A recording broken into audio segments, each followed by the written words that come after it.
Hello friends, welcome back to my channel. আশা করি সবাই খুব ভালো আছেন। 5 দিনের একটা ছোট্ট ট্যুরে আমার ব্যাংককে যাওয়ার সুযোগ হয়েছিল। সেখানে গিয়ে আমি কিছু মন্দির দর্শন করেছিলাম। সেগুলোই খুব সংক্ষিপ্ত আকারে আপনাদের সাথে শেয়ার করব। আশা করি আপনাদের খুব ভালো লাগবে। বিদেশে মাটিতে হিন্দু মন্দির এত সুন্দর আর গর্জিয়াসভাবে তৈরি করা, আর তারা এত সুন্দরভাবে নিজেদের উপাসনা করেন, সেটা দেখে আমি খুবই অভিভূত হয়েছি। আর যারা ব্যাংকক যাচ্ছেন বা যেতে চান তারা অবশ্যই এই মন্দিরগুলো দর্শন করবেন। আশা করি আপনাদের ভালো লাগবে। থাইল্যান্ডের রাজধানী ব্যাংককে যাওয়ার জন্য আমরা বাংলাদেশ বিমান এয়ারলাইন্সে টিকিট কেটেছিলাম। আর দিনটি ছিল 9 অক্টোবর। আমাদের ফ্লাইটের সময়টা ছিল 11:15-তে, তাই আমরা 8টার মধ্যেই বাসা থেকে বের হয়ে গেছি। 8:30টার মধ্যেই শাহজালাল আন্তর্জাতিক বিমানবন্দরে এসে উপস্থিত হয়েছি। ইমিগ্রেশন সহ সমস্ত কিছু ফর্মালিটিস করতে করতে প্রায় 1.5 থেকে 2 ঘন্টা চলে গেল। এরপর প্লেনের জন্য অপেক্ষা। একটা সময় আমাদের ফ্লাইটটা ছেড়ে দিল, আর দেখতে দেখতেই মেঘের দেশে উঠে এলাম। মেঘের উপর মেঘ, তার উপর মেঘ, এগুলো দেখতে দেখতেই অনেকটা সময় কেটে গেল। প্রায় 2 ঘন্টা 15 মিনিটের মধ্যেই আমরা সুবর্ণভূমি এয়ারপোর্টের সীমানায় চলে আসলাম। আমার এই ভিডিওতে সবকিছু হয়তো ধারণ করা সম্ভব হয়নি, তাই যতটুকু সম্ভব আমি ভিডিওতে ধারণ করেছি এবং আপনাদের সামনে সেটা তুলে ধরার চেষ্টা করেছি। দেখতে দেখতেই সুবর্ণভূমি এয়ারপোর্টের মাটিতে আমাদের প্লেনটা ল্যান্ড করলো। আর এখানেও আমাদের ইমিগ্রেশন আর অন্যান্য ফর্মালিটিস পূরণ করতে খুব একটা সময় লাগেনি, যতটা আমাদের দেশের মাটিতে লেগেছিল। দেশে থাকা অবস্থাতেই আমরা ব্যাংককের ট্যুরস অ্যান্ড ট্রাভেলস একটি বাংলাদেশি প্রতিষ্ঠানের সাথে যোগাযোগ করেছিলাম। তারাই আমাদেরকে 5 দিনের ট্যুরের প্ল্যানিং এবং হোটেলের বুকিংটাও করে দিয়েছিল। এয়ারপোর্ট থেকে পিকআপ সহ বিভিন্ন জায়গায় ঘোরার জন্য গাড়ির ব্যবস্থাও তারাই করে দিয়েছিলেন। এরকম ব্যাংককে অনেক বাঙালি ট্যুর অ্যান্ড ট্রাভেলস প্রতিষ্ঠান আছে।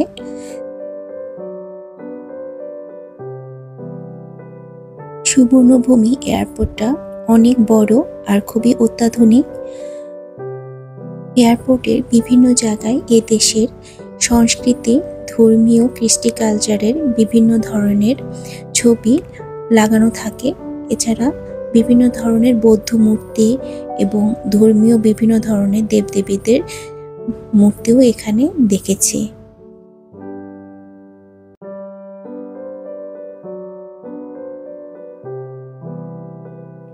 এয়ারপোর্ট থেকে বের হয়ে এরপর চললাম হোটেলের উদ্দেশ্যে। ব্যাংকক শহরটা খুবই সুন্দর, পরিষ্কার পরিচ্ছন্ন।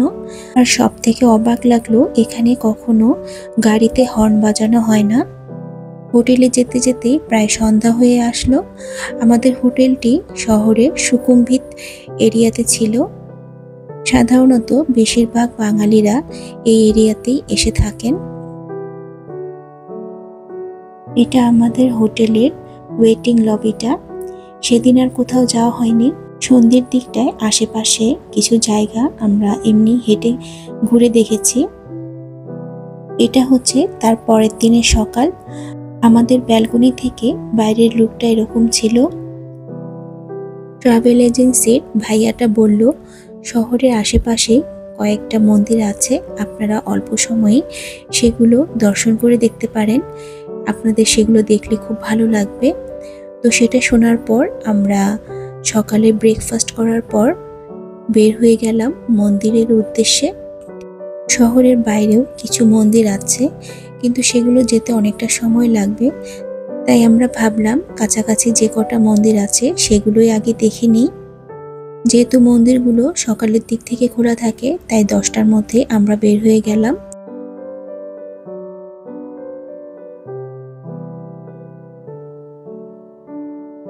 প্রায় আধা ঘন্টার মধ্যেই আমরা প্রথম মন্দিরে চলে আসলাম। এটা হচ্ছে শ্রী মহামারিয়ান্নাম মন্দির।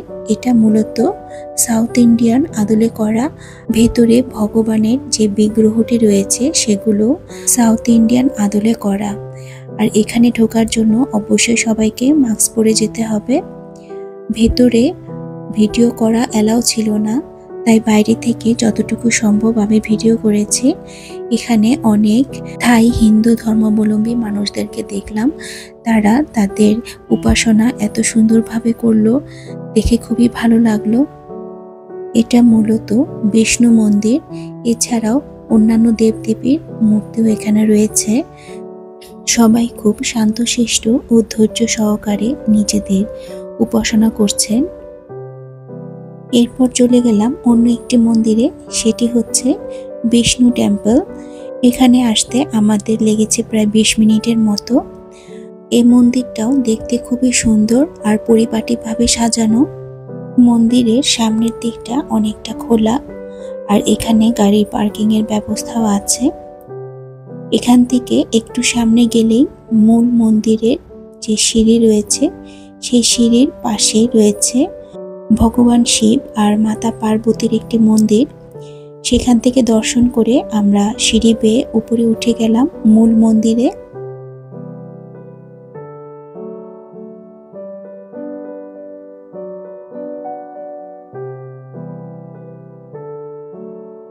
সিঁড়ি বেয়ে মূল মন্দিরে ওঠার পর চারদিকে ফাঁকা জায়গাটা কিছুটা আমি দেখে নিলাম, খুব ভালো লাগলো। এরপর ভেতরে মূল মন্দিরে প্রবেশ করলাম। ভেতরে ঢোকার পর এত ভালো লাগলো, ভেতরটা এত সুন্দরভাবে সাজানো, আর ভগবান বিষ্ণুর অবতারের বিভিন্ন রূপগুলো এখানে তুলে ধরা হয়েছে। আর লক্ষ্মী নারায়ণ ছাড়াও এখানে রাধা কৃষ্ণ, রাম সীতা, গণেশ আর হনুমানজির মূর্তি ছাড়াও ভগবান বিষ্ণুর যে অবতার রূপগুলো রয়েছে সেগুলো এখানে সুন্দরভাবে উপস্থাপন করা হয়েছে। এরপর চলে গেলাম অন্য একটি মন্দির দর্শনে। বিষ্ণু মন্দির থেকে প্রায় অনেকটাই সময় লাগলো পরবর্তী মন্দিরে যেতে, প্রায় 40 থেকে 45 মিনিট সময় লেগেছে আমাদের যেতে। আর বাইরের পরিবেশটা খুবই সুন্দর। দেখতে দেখতেই পরবর্তী মন্দিরে চলে এলাম, শ্রীদেব মন্দির। এটা মূলত ইন্ডিয়ান বংশোদ্ভূত যারা এখানে স্থানীয়ভাবে বসবাস করছেন তারাই এটা তৈরি করেছেন। এর ভেতরে ভিডিও করা অ্যালাউ ছিল না, তাই আমি কিছু স্টিল ফটো এখানে উপস্থাপন করছি। মন্দিরের ভেতরটা খুবই সুন্দরভাবে সাজানো, আর এরা খুব সুন্দরভাবে পূজা অর্চনা করেন। দেবী দুর্গার পাশাপাশি এরা লক্ষ্মী নারায়ণ, রাম সীতা এবং রাধাকৃষ্ণের উপাসনাও করেন। এখানে বসে আমরা অনেকটা সময় কাটিয়েছিলাম। এখানে ভগবানের উদ্দেশ্যে ভোগ নিবেদন করা হয়েছিল। দুপুরে আমরা এখানে ভগবানের প্রসাদ গ্রহণ করেছিলাম। পুরো মন্দিরের ব্যবস্থাপনাও খুবই সুন্দর। এরপর চলে গেলাম আমরা পরবর্তী মন্দির দর্শনে। দেব মন্দির থেকে প্রায় 10 থেকে 15 মিনিটের পথ। এরপর চলে এলাম শিব মন্দির দর্শনে।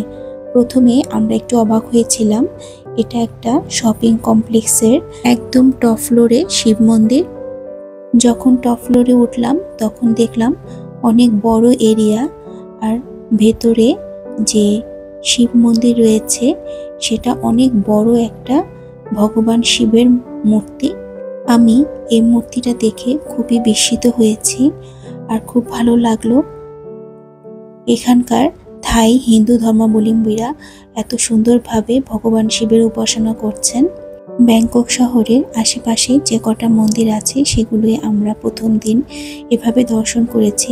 আপনারা কখনো ব্যাংককে আসলে অবশ্যই এই মন্দিরগুলো দর্শন করার চেষ্টা করবেন।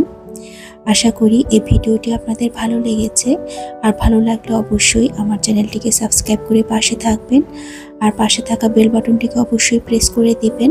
লাইক, শেয়ার ও কমেন্টস করে অবশ্যই আমার চ্যানেলটিকে সামনে এগিয়ে নিয়ে যেতে সাহায্য করবেন। আজ এই পর্যন্তই, ফিরবো নতুন কোনো ভিডিও নিয়ে। সে পর্যন্ত সবাই খুব ভালো থাকবেন। ধন্যবাদ।